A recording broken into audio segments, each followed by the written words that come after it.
Alors bonsoir tout le monde. Un plaisir de vous retrouver ce soir. Rabbi Eli de Luxembourg, il est là aussi. Alors, ce soir, nous allons parler de la Haftara Yitro. La paracha de Yitro et la Haftara sont toujours liés. Les deux sont toujours liés. C'est quelque chose qu'il faut savoir. Donc maintenant, qu'est-ce qu'on apprend dans la paracha de Yitro? C'est très simple. Eh bien, nous allons arriver devant le mont Sinaï et nous allons recevoir la Torah. De quelle façon? Façon toute simple. Akadosh Baruch Hu lui-même, Dieu lui-même, va utiliser sa voix pour nous donner les deux premiers commandements. Cela va faire que les âmes du peuple juif ne vont pas tenir dans leur corps et vont s'élever vers le ciel. Et deux fois, Hachem va rendre les âmes à tout le peuple. À ce moment-là, le peuple juif va demander à Moshe, s'il te plaît, on a trop peur de ne pas rester vivant dans ce monde. Pars-toi à notre place et ramène-nous la Torah. On va voir quasiment la même chose dans la Haftara. Parce que vous savez que la partie la plus élevée d'études kabbalistes de la Torah à Kabbalah, c'est ce qu'on appelle Maaseh Merkava, le char céleste. Et on n'a que deux explications, deux prophéties, deux visions qui nous ont été transmises dans les prophéties du Tanakh, qui nous parlent de cette grande partie de la Torah, la Kabbalah, du Maaseh Merkava. Yecheskel et Yeshayahu. Et ce soir, nous allons voir Yeshayahu. Et qu'est-ce qui va se passer lorsque Yeshayahu il va voir cette grande vision céleste? Il va avoir extrêmement peur. Parce qu'il va se dire, mais c'est quasiment comme si j'entendais Dieu parler. Donc, mon âme va partir, je ne vais pas réussir à vivre. Est-ce que je suis méritant pour pouvoir avoir la chance de voir ça? Et plus tard, on va voir que, puisqu'au Mont Sinaï, on va recevoir la Torah, on va voir que Yeshayahu, en tant que prophète, va se battre pour que la Torah puisse continuer de vivre dans le peuple juif, ce qui ne va pas être le cas dans différents moments de sa vie. Et c'est ce qu'on va voir comme lien entre le don de la Torah de Parashat Yitro avec la Haftara de ce soir. Premièrement, comme je vous ai dit, le prophète Yeshayahu, il a eu la vision du trône céleste, entouré d'anges. Alors que Yecheskel, comme je vous l'ai expliqué, il a eu quasiment la même vision, mais avec beaucoup moins de détails. Alors, d'après vous, qui a eu la plus grande vision? Celui qui a donné plus de détails ou celui qui a donné moins de détails? De façon générale, on va dire celui qui a eu moins de détails, c'est celui qui a moins à raconter. Sauf que c'est exactement l'inverse. Parce que celui qui vit dans le palais, quand il parle avec d'autres personnes, il dit « Ah, j'ai vu le roi hier. » Ok, ça va. Pas besoin de me donner de détails, je sais très bien que tu as vu le roi, parce que tu vis tout le temps au palais. Par contre, quelqu'un qui vit en dehors du palais et qu'un jour il vient raconter en disant « J'ai vu le roi », là, il a intérêt à donner beaucoup de détails pour qu'on le croie. Parce que sinon, il a rarement la possibilité de le voir. Donc, c'est plus difficile à le croire. Et c'est pour ça que Yecheskel, qui lui vivait en Eretz Israël, il vivait à côté du roi, il était dans le palais. Lorsqu'il dit « J'ai eu la chance de voir le trône céleste où Dieu siégeait sur son trône », pas besoin qu'il donne énormément de détails pour être sûr que sa vision était exacte. Par contre, alors que Yeshayahu, lui, vivait plutôt dans une autre contrée, alors c'est pour cela qu'il a dû donner beaucoup plus de détails pour prouver sa bonne foi. À partir de là, il faut se poser premièrement la question pourquoi Yeshayahu, il a mérité de recevoir cette vision.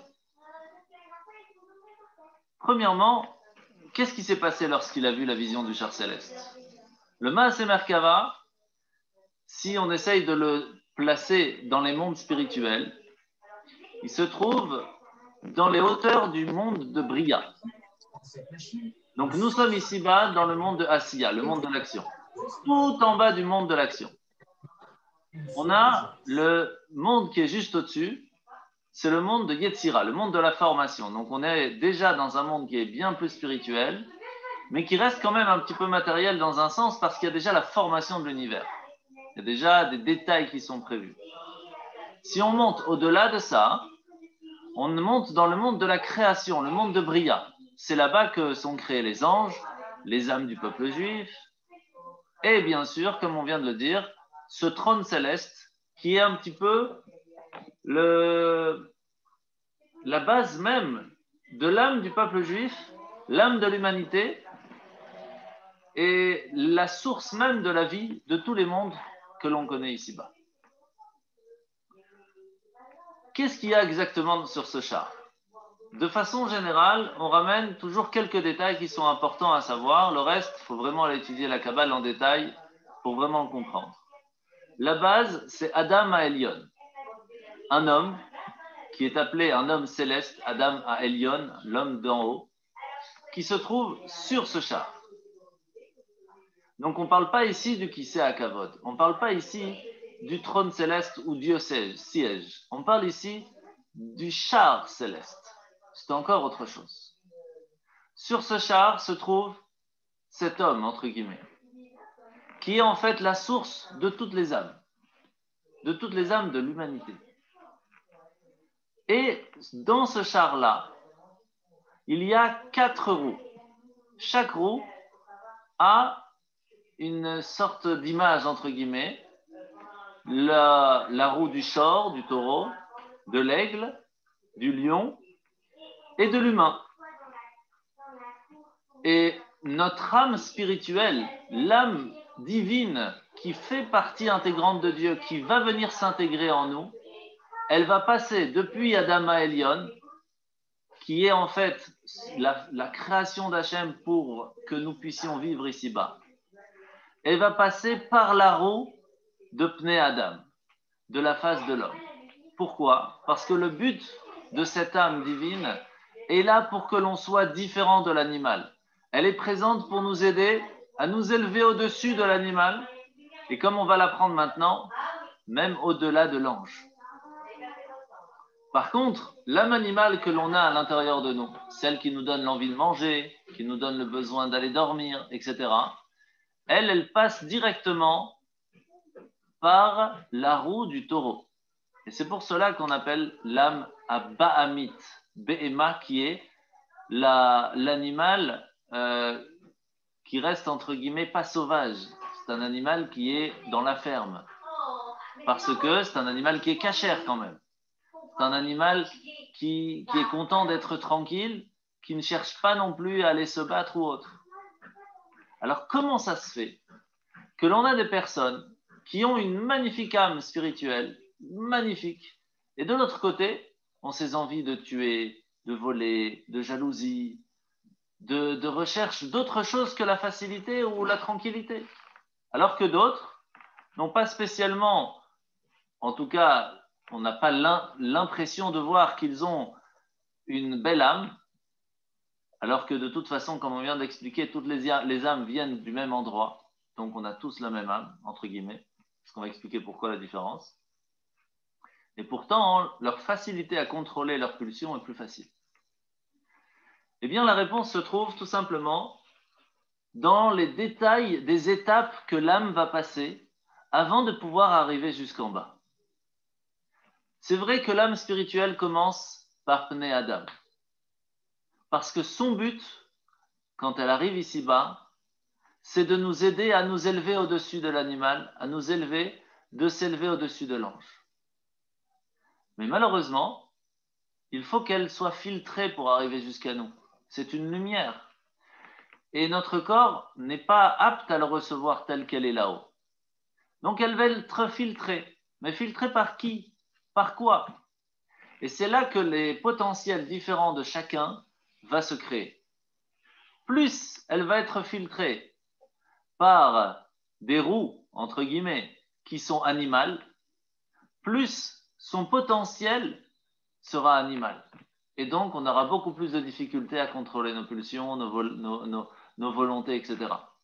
Plus on aura la chance qu'elle va continuer de passer par la roue de l'homme, plus on aura cette envie et cette facilité de continuer à la recherche d'être au-delà de l'animal. Maintenant, Ça, c'est dans le monde de la création, là où tout commence, les anges, les âmes du peuple juif. Mais il faut savoir qu'au-dessus de ça, il y a aussi un endroit qui est juste au-dessus. Lorsque l'âme passe directement de Adam à Elion à une personne ici-bas, ce qu'on appelle des âmes qui viennent de Hatzilut. Ce sont des âmes qui sont totalement spirituelles. Ce sont les tzadikim qui méritent de les avoir. Que un corps qui est extrêmement parfait, qui va mériter une âme parfaite, dont le travail ne va pas être de travailler sur soi-même pour aller à l'encontre de son âme animale. Elle n'a pas besoin de faire ça. Il n'y a pas de yetzer hara chez ces personnes. Il n'y a pas de mauvais penchant. Leur travail, leur service va être de nous guider, de nous aider à monter et à évoluer spirituellement. Et c'est pour cela que lorsqu'on a la chance de s'attacher à un rabbi, quand on dit rabbi, c'est Rosh Bnei Israël, un rav de communauté qui peut vous aider à avancer spirituellement, eh bien, c'est toujours de rechercher le plus grand spirituellement parlant. Et comme on l'a expliqué pendant la semaine, pour ceux qui ont étudié un petit peu les petits mots de Torah, on voit qu'il y a une différence quand même entre les premières tables et les deuxièmes tables de la loi, parce qu'on ne peut pas s'attacher directement au plus haut parce que ça ne nous parle pas. Si on commence à faire un cours de Torah avec directement toutes les formules kabbalistiques du Maaseh Merkava, il n'y a personne qui va pouvoir suivre, même pas moi. Par contre, si on commence doucement chacun à son niveau et qu'on grandit, alors on peut arriver à un certain moment à comprendre et à vivre et à ressentir ce qu'est vraiment cette partie spirituelle et kabbalistique. Maintenant, qu'est-ce qui va se passer pendant cette vision? 3 choses importantes à savoir. Premièrement, Ishayahu lui-même va être imprégné de cette sainteté et Hachem va lui apprendre que son job en tant que prophète, c'est de défendre le peuple juif devant lui. C'est son job, rien d'autre. Et c'est pour cela qu'on va voir dans quelques instants qu'il va faire une petite erreur qui va lui coûter cher. Deuxièmement, quand il lui a montré le char céleste ainsi que le trône céleste qui était en train de s'enfuir, entre guillemets, de partir, c'était pour lui expliquer que le Beth Amikdash avait déjà été prévu d'être détruit et qu'il était déjà en train de partir Hachem pour remonter, entre guillemets, dans les cieux célestes et de laisser le peuple juif seul avec ses ennemis et son exil. Et la troisième chose, il a vu en même temps le jugement du roi Uziyahu. Et on va voir à ce moment-là de quoi on parle. Et donc on va faire ça en étapes. Première étape, Uziyahu. Uziyahu était un roi extrêmement pieux, très très pieux. Il avait un maître de Torah qui l'a vraiment vraiment bien guidé. Mais tant que son maître était en vie, il continuait d'étudier la Torah, il continuait d'aider le peuple juif à étudier, il faisait construire des yeshivot, des synagogues, il s'occupait que chacun avait sa place. Mais lorsqu'il est parti, son étude de la Torah a été négligée. Il a commencé à s'adonner à sa passion, qui était l'agriculture. Chacun ses galères. Et il avait tellement l'envie de s'approcher d'Hachem. C'était vraiment, ça sortait du cœur. C'était un vrai roi pieux. Qu'il a voulu avoir la chance de pouvoir offrir les kétorettes, les encens, dans le Beth Amikdash. Sauf que, il faut pour ça être Kohen. Et si on n'est pas Kohen, on n'a pas le droit d'y aller. Mais en tant que roi, il s'est pris la permission. Et lorsqu'il s'est approché du Beth Amikdash, les Kohanim m'ont dit « Oh, où tu vas? Tu peux rien faire. » Il dit « Non, je suis le roi. Le roi peut faire ce qu'il veut. Surtout si c'est pour Dieu, il n'y a pas de problème. » À la seconde où il a touché les encens, la justice divine a frappé, il a été touché directement par la tsarat, la lèpre. Tout de suite, il a reconnu le roi en demandant pardon, tout de suite. Mais cela n'a pas suffi et il ne va jamais guérir. Et pendant les 26 ans restants de sa vie où il aurait dû être le roi, il était en dehors de la ville et devait rester seul avec les autres lépreux et c'est son fils qui va être le roi. C'est difficile à vivre. Et c'est là que Ishaïa, ou le prophète, a été très peiné par la punition parce que d'une certaine façon, le roi Oziaou, c'était vraiment un homme extraordinaire. Quand on va voir après ce qui s'est passé avec le fils, c'est une catastrophe. Donc pourquoi tellement grande punition? Pourquoi? Et c'est là que la vision du char céleste et du trône céleste va lui montrer quel était l'affront que Uziyahu avait fait. Le fait de voir Hachem, entre guillemets, assis sur son trône céleste, avec tous les anges autour, et chacun a sa mission précise à faire, il s'est rendu compte que si un ange commençait à faire autre chose que ce qui était prévu, c'était un affront total devant Hachem. Et quand on se trouve dans le Beth Amikdash, c'est pas comme dans une synagogue où, bon, j'ai envie de faire Chazan, fais Chazan, tu veux lire la Torah, moi j'ai pas envie de monter à la Torah, vas-y à ma place. C'est pas trop grave. Et déjà, il faut savoir que quand on nous propose de faire une mitzvah, on n'a pas le droit de dire non. Si on vous dit, viens, tu montes à la Torah, on ne peut pas dire non. Viens, tu veux faire Akba, sauf si on n'arrive pas. Mais de façon générale, on ne dit pas non, parce qu'on se trouve quand même devant Hachem. La seule chose qu'on peut dire non, c'est Chazan, faire l'officiant. Et on ne peut dire non que 2 fois. La 3e fois, on doit dire oui. C'est bon à savoir pour ceux qui veulent obliger un petit peu les gens à faire Chazan. Mais à ce moment-là, on voit qu'il a compris quel était l'affront que Oziyahu a fait à Hachem lorsqu'il est venu pour faire les encens devant Hachem pendant le Beth Amikdash. C'était quelque chose qui allait à l'encontre même de toute la création. Être devant le roi et dire je ne vais pas faire ce que toi tu veux, je vais faire ce que moi je veux. Vous imaginez ce que ça veut dire? Et c'est pour cela qu'il a compris à ce moment-là quelle était la gravité de la faute d'Oziyahu. Et en même temps, il a compris pourquoi est-ce que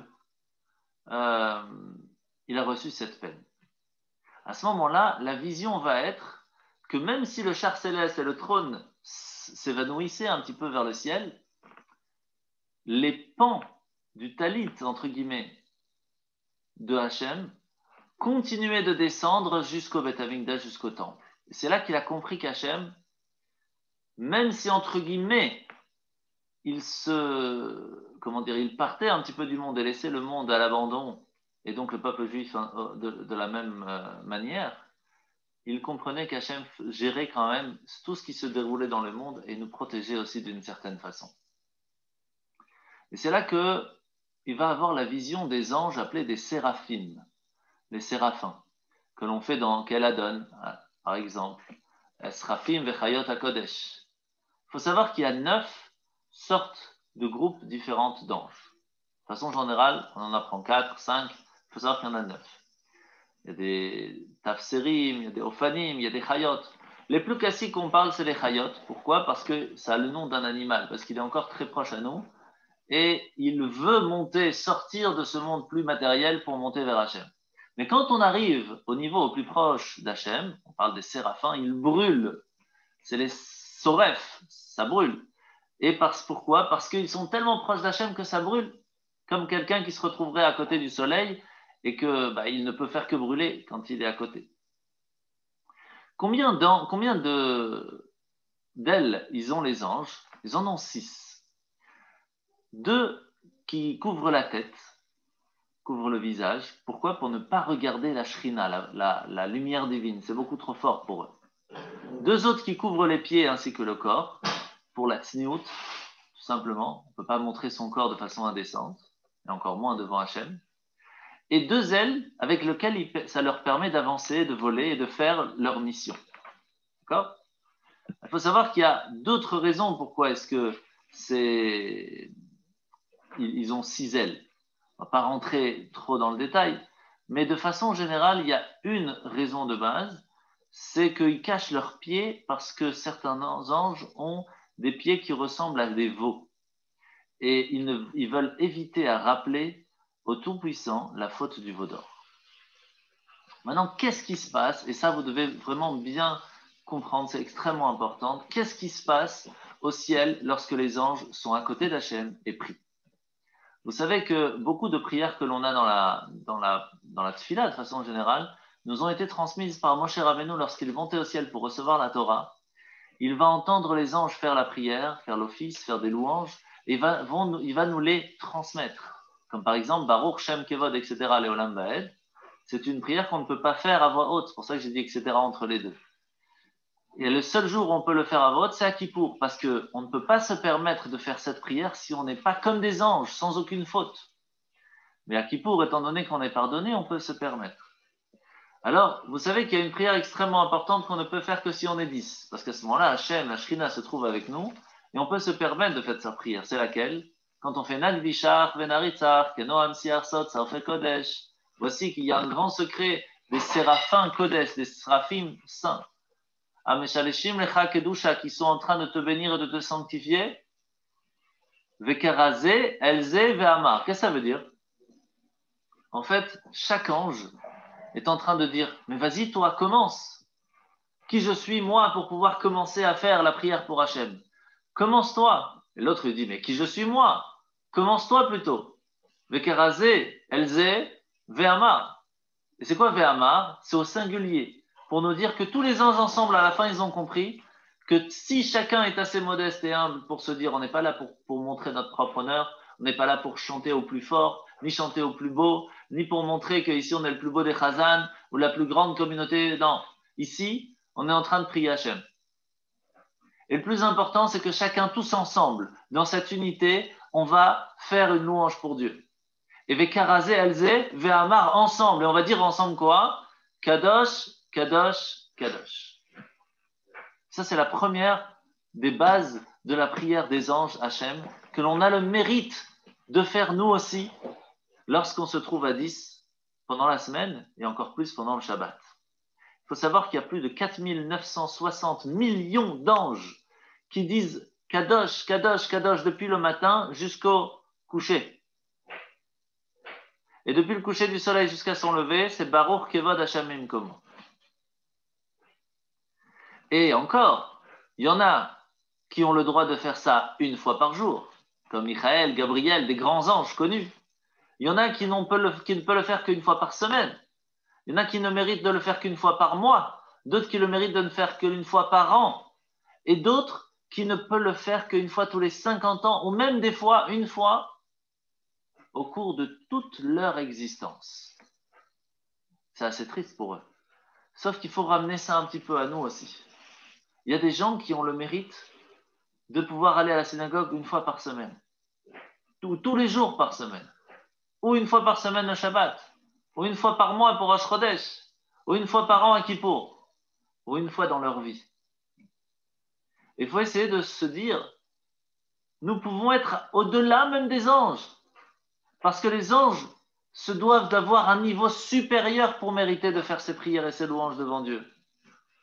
Nous, à partir du moment où nous sommes juifs, nous avons cette âme juive en nous, on peut se permettre de le faire tous les jours. Il suffit d'être 10. Il suffit d'être ensemble unis devant Dieu. À partir de là, on peut comprendre quelle chance nous avons de pouvoir faire la prière tous ensemble. À partir de là, quand on comprend ce qu'on est en train de dire dans la prière, qu'on est en train de bénir Hachem de la même façon que les anges, en train de dire qu'Hachem emplit le monde, qu'il n'y a pas un petit endroit, même aux toilettes, il n'y a pas d'endroit où Hachem n'est pas. Alors on comprend pourquoi les Chachamim nous disent qu'on ne peut pas marcher sans kippa, même pas 4 amot, même pas 2 mètres. C'est pas possible. Parce que c'est comme dire à Hachem, ah je te vois, t'es sympa, mais je pense pas à toi. Tu peux rester là où tu es. C'est un manque de respect envers la Shrina qui emplit la terre, tout simplement. Et c'est pour cela que lorsque Uziyahu est arrivé pour faire les encens, la porte du Beth Amikdash s'est déplacée de plusieurs amot, plusieurs mètres.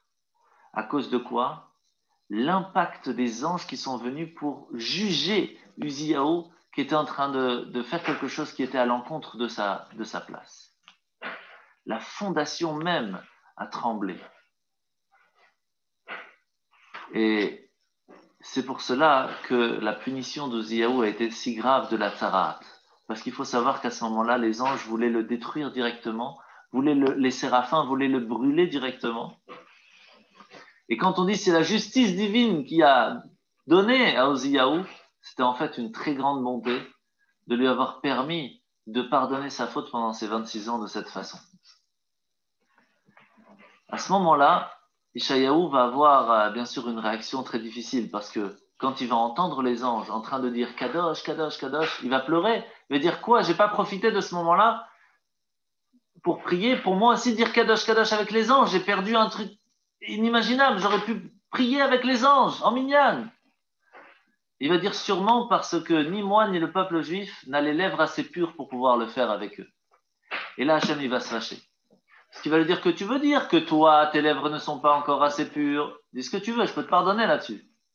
Par contre, que tu dis que mon peuple n'a pas les lèvres assez pures, alors qu'ils ont dit Naaseh Venishma, ils ont dit on va faire et on va comprendre et on va essayer, on va tout faire pour étudier et pour faire. Le peuple juif est pur. Personne ne peut se permettre de dire que le peuple juif n'est pas pur. Personne. Et il y a plusieurs fois où Hachem, il a entendu de la Shonara, il s'est énervé. Avec le même Meriva, quand le peuple le juif, Moshe a dit sur les Bnei Israël que c'était un peuple rebelle. À cause de ça, Hachem a décrété qu'il ne pourra pas rentrer en Israël. Lorsque, tout simplement, il avait dit ils ne vont jamais me croire. À cause de ça, il a eu la lèpre. Le prophète Eliyahu, il a dit ils ont délaissé ton alliance, ils n'écoutent pas. Il dit quoi? Ils ont délaissé mon alliance, peut-être, mais pas la tienne. Qu'est-ce que tu parles? Toi, ton job, c'est de parler bien sur le peuple juif. Et à cause de ça, il va être critiqué. Enfin, donc, on voit qu'on ne peut pas se permettre de dire une chose pas bien sur un autre juif. On ne peut pas se permettre. Alors, comment est-ce que Hachem va faire pour lui faire pardonner cette faute? Son âme va être touchée pendant cette vision et son corps va être tué d'une certaine façon. Il y a un séraphim qui va, donc un ange qui va venir et qui va prendre des braises ardentes qui étaient en train de faire les encens spirituels au ciel. Et c'était tellement chaud que même avec la pincette, il a lâché. Il va prendre une pincette qui va tenir la pincette pour tenir la braise. Et il va la toucher les lèvres de Ishayahu à ce moment-là pour lui faire pardonner de ce que ses lèvres ont dit quelque chose qu'il ne fallait pas. Et c'est quoi en fait ce qui est donné en cadeau à Hachem? C'est l'âme des tzadikim, l'âme des juifs qui ont donné leur vie par Kiddush Hachem, qui ont préféré donner leur vie pour ne pas transgresser la Torah. Toutes ces âmes qui se sont fatiguées pendant leur vie et qui ont dit j'aurais voulu aller me reposer ou voir un film, mais non, je vais aller à la synagogue, je vais aller prier, je vais écouter un shiur du vendredi soir ou de jeudi soir. Ces âmes-là sont des cadeaux pour Dieu. Et c'est les plus beaux cadeaux, c'est ce que Hachem aime le plus. Comment il va partir de ce monde en fin de compte lorsque le méchant roi Ménaché, donc c'est à la fin, donc là on saute toute l'histoire de Ishayahu, où il va être très contrarié par ses reproches et il va lui demander comment ça se fait que tu peux te permettre de dire que tu as vu le chariot céleste alors que même Moshe dit qu'il n'a pas vu, comment c'est possible que le serviteur soit meilleur que le maître? Et il a compris qu'il voulait le tuer, donc il a utilisé un nom divin qui lui a permis de se cacher dans un arbre. Sauf que qu'est-ce que va faire le roi Ménaché? Il va couper l'arbre et en même temps il va tuer Ishayahu. C'est comme ça qu'il va réussir à se faire pardonner, rien que du fait d'avoir dit le peuple juif n'a pas les lèvres assez pures pour pouvoir se permettre de faire une prière. Comment on doit faire attention quand on parle d'une personne, d'un juif qui est peut-être pas encore au top, parce que Hachem aime chacun d'entre nous. Chacun d'entre nous. Donc Ishayahu, c'est possible que ça s'éteigne parce que les 40 minutes sont finies. Donc on se remet juste après si vous voulez bien.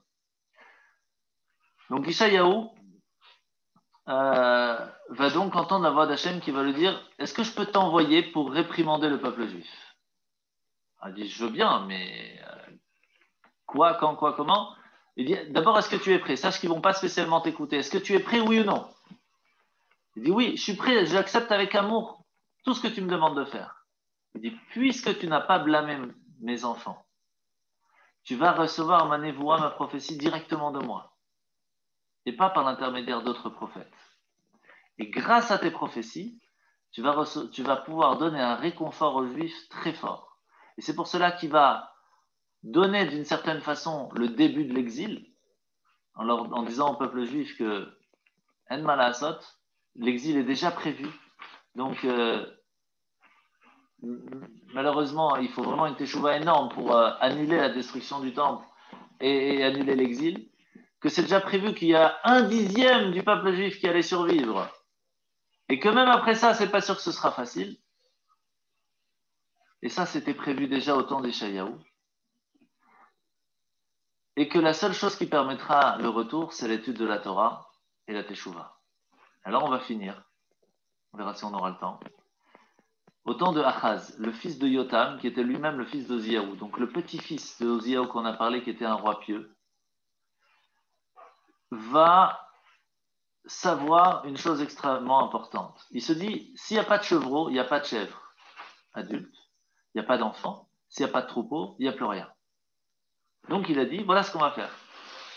Si j'enlève et je tue tous les Talmidei Chachamim, tous ceux qui apprennent la Torah, tous ceux qui enseignent la Torah, je les enlève, je ne leur donne pas la possibilité de donner des cours de Torah. Ben, les gens ne connaîtront pas la Torah, donc ils ne vont pas transmettre à leurs enfants, les enfants n'auront rien dans la tête, et malheureusement, qu'est-ce qui va rester du peuple juif? Plus rien. Et c'est ce qu'il va faire. Et donc, les anges, ils ont pleuré Hachem, ils ont dit, ce rachat mérite la destruction. Et Hachem, il dit, je ne peux pas, parce qu'il a le mérite de ses ancêtres qui étaient des rois bons. Alors, qu'est-ce qu'il va faire? Bien sûr, il va y avoir plein d'histoires, comment Achaz il va être puni. Mais son fils, c'est le roi Hiskiyahu, qui va être un roi extraordinaire, et qui va tellement remettre la Torah au milieu du peuple juif, que c'était même prévu qu'il soit Mashiach. Et étant donné qu'il avait 8 noms, il a mérité de gagner contre Sancheriv. On ne va pas rentrer dans le détail maintenant, mais Sancheriv est arrivé devant Jérusalem pour le détruire. Et dans la nuit, c'était la nuit de Pessah, toute son armée va mourir en une nuit. Hachem, il va tout gérer tout seul. Pourquoi? Parce qu'il était appelé le merveilleux, le conseiller, il était appelé comme Dieu, puissant, pour toujours. C'était vraiment, il pouvait être Mashiach. La seule raison pourquoi c'est pas un Mashiach qui va se dévoiler, quand vous allez voir la Haftara samedi, vous allez voir c'est marqué l'Emarbé à Misra, le même qui normalement est un même normal. En plein milieu du mot, on va mettre un même sophite, un même final. Pourquoi? Parce qu'il a oublié de remercier Hachem après toute cette histoire. Il aurait dû faire une shira, une chanson, remercier Hachem. Rien que par ce remerciement, il aurait pu amener Mashiach. Et c'est pour cela qu'on s'appelle des Yehudis, des Juifs, qui vient du mot modé, léodot, remercier. Et le remerciement est la base de tout. Et rien qu'avec ça, on aurait pu mériter Mashiach. Et ça, c'est le lien de la paracha avec la Haftara. On reçoit la Torah ce Shabbat. C'est la Torah qui nous a toujours protégés. C'est la Torah qui nous protégera, qui nous amènera à Mashiach. Hazak. Des questions? Hazak. Merci beaucoup, Rav. Avec plaisir.